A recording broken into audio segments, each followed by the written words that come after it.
अस्सलामुअलैकुम। कुरानुद्दीन चैनल में खुश आमदीद। जैसे कि बहुत सारी ख़वातीन एक सवाल कसरत से हमें कमेंट्स कर रही हैं कि एतकाफ़ में हम इस्तिहाज़ा वाली लड़कियां बैठ सकती हैं। तो मैंने आपको वैसे करीब बहुत सारी वीडियोस में यही बताया है कि जो इस्तिहाज़ा है वो हैज़ नहीं है, ठीक है।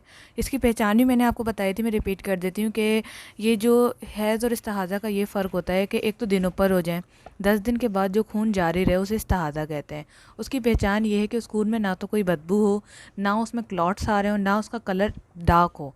उसका कलर हल्का लाल कलर का होता है, या तो स्पॉट्स लग रहे होते हैं या फिर सिर्फ डायरेक्ट ब्लड ही आ रहा होता है, जैसे हमारा नॉर्मल ब्लड होता है। तो ये जो ब्लड है ये एक रग का खून है जिसे हम बीमारी कहते हैं, ठीक है। ये हैज़ नहीं है, ये इस्तिहाज़ा है।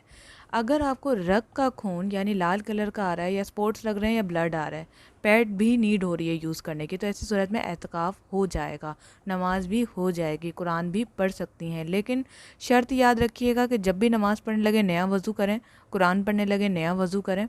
इसके अलावा सफाई का बहुत ज़्यादा ख्याल रखें। ऐसा नहीं है कि आप बिल्कुल ही वहम कर लें। एक वज़ू के अंदर अगर जैसे एक वज़ू है आपका और आप नमाज़ पढ़ रही हैं, ड्यूरिंग नमाज आपको फ़ील हुआ है कि आपको ब्लड आया है, तो आप नमाज़ पूरी कर सकती हैं, एक वज़ू में आपकी नमाज़ हो जाएगी। तो इसी तरह से इस्तिहाज़ा भी हो जाएगा। तो ये वीडियो हमने बनाई है, ज़्यादा से ज़्यादा शेयर कर दें, ताकि अगर किसी ने मगरिब के बाद भी नियत कर ली है और पहले से ही नियत थी लेकिन जवाब नहीं पता था कि इस्तिहाज़ा में हम बैठ सकते हैं कि नहीं एतकाफ़ में, तो वो मगरिब के बाद भी बैठ सकती है, क्योंकि उनकी नियत थी लेकिन जवाब नहीं पता था। तो जल्दी जल्दी इसको फॉरवर्ड करें, शेयर करें अपने दोस्तों के साथ, जिनके इरादे हैं वो ज़रूर एतकाफ़ में बैठें। अपना ख्याल रखिएगा। कुरानुद्दीन चैनल मुझे दे इजाज़त। नए हैं तो चैनल को सब्सक्राइब कीजिएगा और लाइक कीजिएगा वीडियो को। अल्लाह हाफिज़।